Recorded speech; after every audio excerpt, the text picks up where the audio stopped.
Hey, Ryan Reynolds here.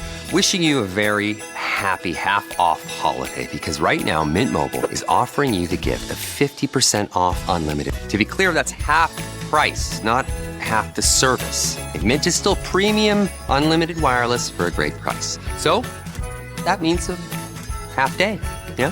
Give it a try at mintmobile.com/switch. Upfront payment of $45 for 3-month plan equivalent to $15 per month required. New customer offer for first 3 months only. Speed slow after 35 gigabytes if network's busy. Taxes and fees extra. See mintmobile.com.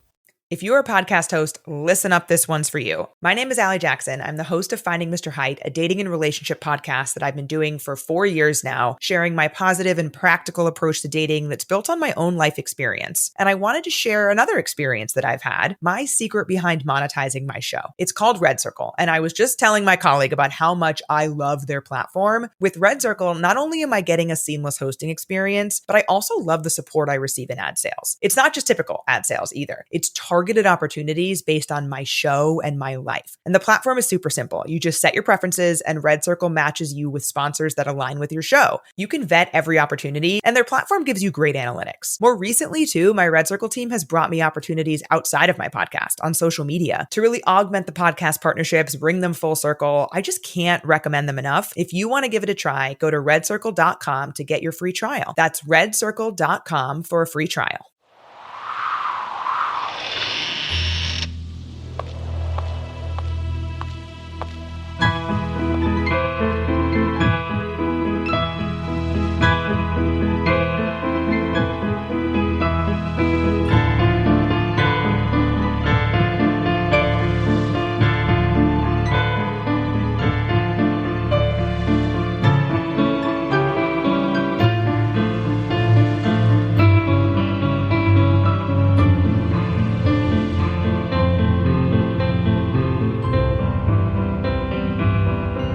Things with Wings Productions presents Episode 30 of the Skylark Bell Wingspan.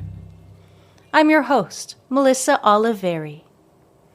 In our previous episode, Magpie and Lucas tried to set their timelines straight by sending Magpie back to warn him not to step under the arch.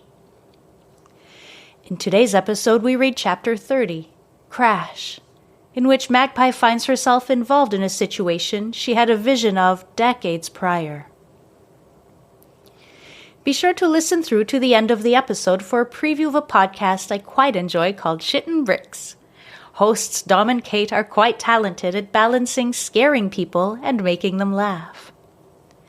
Now it's time to settle in, grab a blanket and a warm drink, and let's get started. Magpie stands perfectly still, her eyes squeezed shut, waiting for the wave of nausea and dizziness to pass. She finally finds the courage to open her eyes and uses the light from the small sliver of moon in the sky to try and get her bearings. She is standing by the side of a desolate country road. Nothing around her looks familiar. Magpie shivers and realizes it is quite cold, and an icy drizzle has started falling from the sky. The quiet surrounding her is unnerving, the only sound being that of the freezing rain hitting the pavement and the wind blowing a few dead leaves around on the ground. It must be late fall, she thinks, noting that the trees are bare of any leaves and the grass in the field behind her is dry. Magpie is pondering which direction she should start walking when she sees a pair of headlights coming around a bend in the road to her left. Judging by the position of the car on the road, she is not in Scotland, where they would be driving on the opposite side. Magpie suddenly realizes the car is driving much faster than it should be. "Slow down," she whispers to herself. "You're going too Her breath catches in her throat, cutting off the end of the sentence, as the car hits a patch of ice and swerves back and forth. "No, no, no, no," she shouts as the car flips over. She watches in slow motion as it goes barreling down the ditch by the side of the road. Magpie instinctively starts racing toward the car, paying no mind to her own safety. As she is running, a thought crosses her mind. An impossible thought. By the time she reaches the car, the reality of what is happening Where she is and when she is abundantly clear. Magpie wastes no time making her way to the back window of the overturned car. She stretches her leg back and kicks the window as hard as she can with the heel of her boot, the glass instantly folding into 1,000 little pieces. She pushes the glass into the car before peering in. There he is, the small boy with the black curly hair.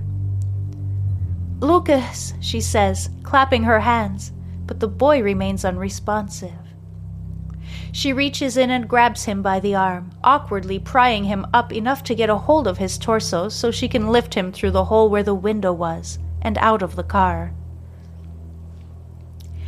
Magpie lays the boy gently in the grass several paces away and walks grimly back to the wreckage. She already knows what she will find, but she feels it is her duty to at least try. One look at the front seat of the car tells her all she needs to know. The driver and passenger did not survive. "I'm so sorry," she whispers, hot tears streaming down her cheeks, a stark contrast to the cold rain falling from the sky. She takes a moment to compose herself, then walks back to the boy and pulls him onto her lap. "It was never Farfalla with you that night your parents died, Lucas. It was me," she says, stroking his hair.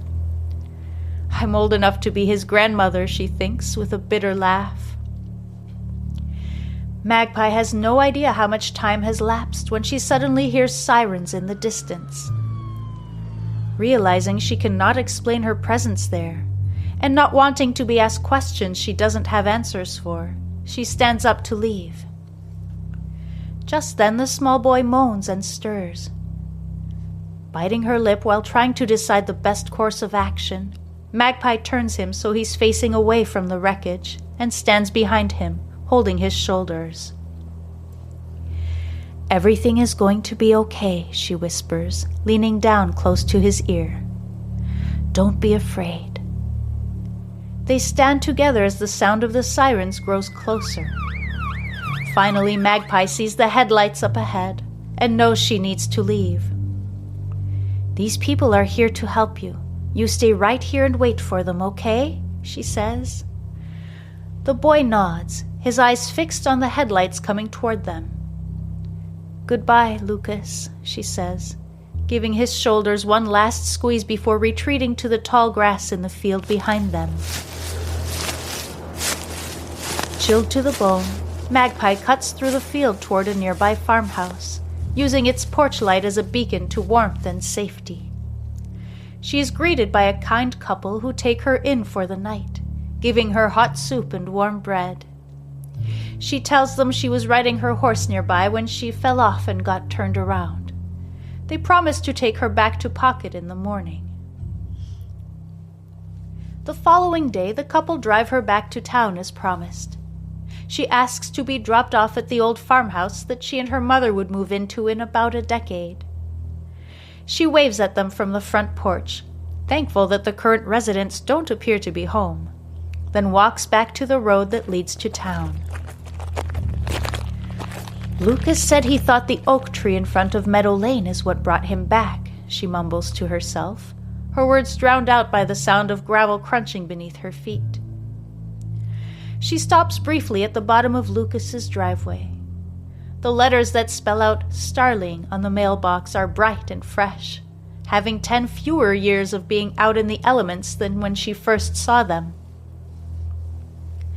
Magpie glances up at the house, a tightness forming in her stomach at the thought of seeing Grandma Gemma again. All she has to do is walk up the driveway and knock on the door. Magpie stands immobile, hesitating. What would she say? How could she possibly explain who she is and her connection to the Starlings? No, it just doesn't make sense, and it would only break her heart to see Gemma again after all these years. Magpie shakes her head and turns toward Meadow Lane. She sees the large oak tree in the front field. The tree looks like an hourglass that someone has flipped.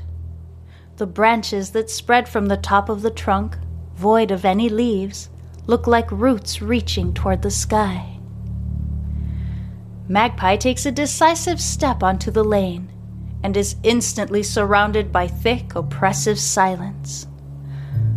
I've done this before, I can do it again, she thinks to herself. She walks with purpose toward the oak tree and stands under it, looking up through the branches at a passing cloud. Taking a deep, silent breath, Magpie circles the tree with her arms. Please, please, please take me home to Lucas, she thinks. But nothing happens.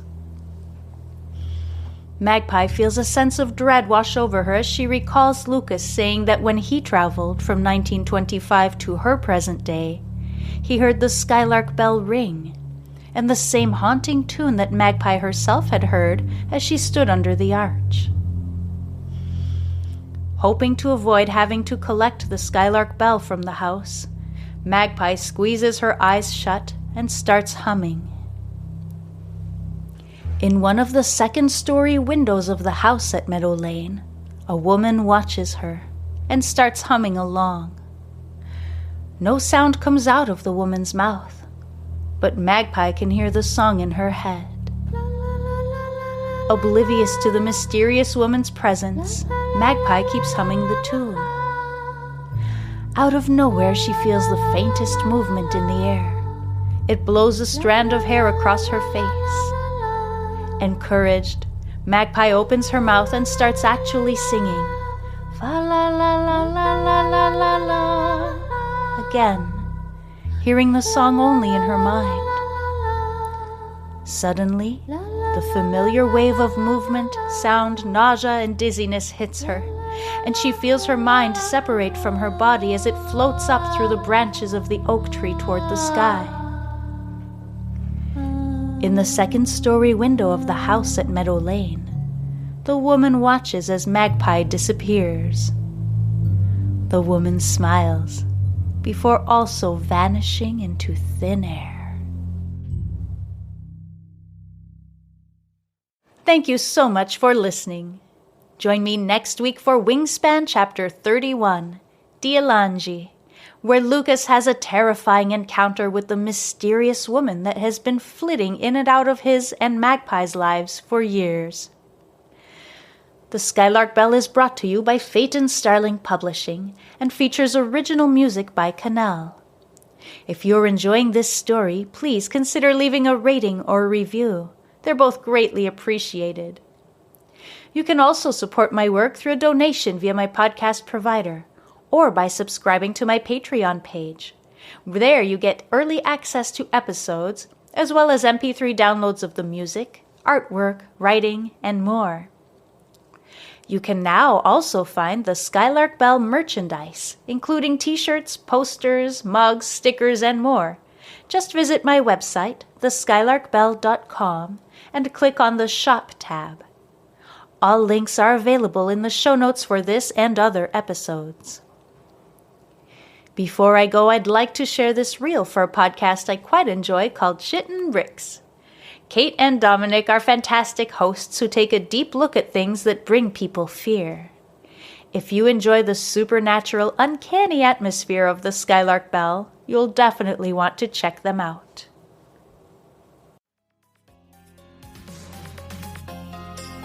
Oh, hi there. This is Kate. And I'm Dominic, and we are your hosts of Shittin Bricks, the podcast. Every week we'll bring you an episode of what makes people shit bricks. Is it a fear of death? Deep water? Running out of wine? Cannibalism? We take a warped look at these topics using examples from history that are the epitome of some scary shit. You can find us on all the regular podcast streaming services like Apple, Spotify, and Google. For exclusive content including behind-the-scenes nuggets, links to weekly topics, and maybe even merch in the future, head to Shittin Bricks Podcast on Instagram and YouTube. But for now, drop your dacks, pop a squat, and let's get into it.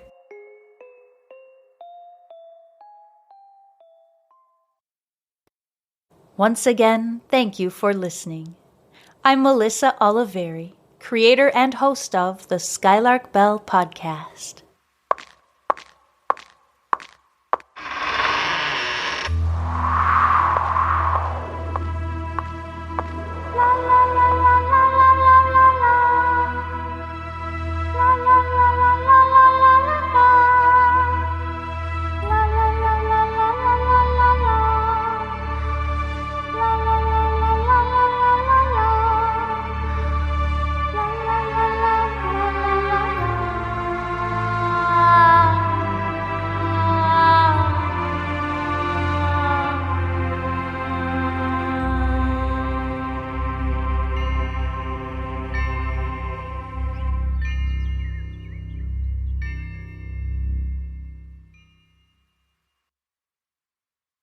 Hey, Ryan Reynolds here. Wishing you a very happy half-off holiday because right now Mint Mobile is offering you the gift of 50% off unlimited. To be clear, that's half price, not half the service. And Mint is still premium unlimited wireless for a great price. So that means a half day, yeah? Give it a try at mintmobile.com/switch. Upfront payment of $45 for 3-month plan, equivalent to $15 per month required. New customer offer for first 3 months only. Speed slow after 35 gigabytes if network's busy. Taxes and fees extra. See mintmobile.com. If you're a podcast host, listen up, this one's for you. My name is Allie Jackson. I'm the host of Finding Mr. Height, a dating and relationship podcast that I've been doing for 4 years now, sharing my positive and practical approach to dating that's built on my own life experience. And I wanted to share another experience that I've had, my secret behind monetizing my show. It's called Red Circle, and I was just telling my colleague about how much I love their platform. With Red Circle, not only am I getting a seamless hosting experience, but I also love the support I receive in ad sales. It's not just typical ad sales either. It's targeted opportunities based on my show and my life. And the platform is super simple. You just set your preferences and Red Circle matches you with sponsors that align with your show. You can vet every opportunity and their platform gives you great analytics. More recently too, my Red Circle team has brought me opportunities outside of my podcast on social media to really augment the podcast partnerships, bring them full circle. I just can't recommend them enough. If you want to give it a try, go to redcircle.com to get your free trial. That's redcircle.com for a free trial.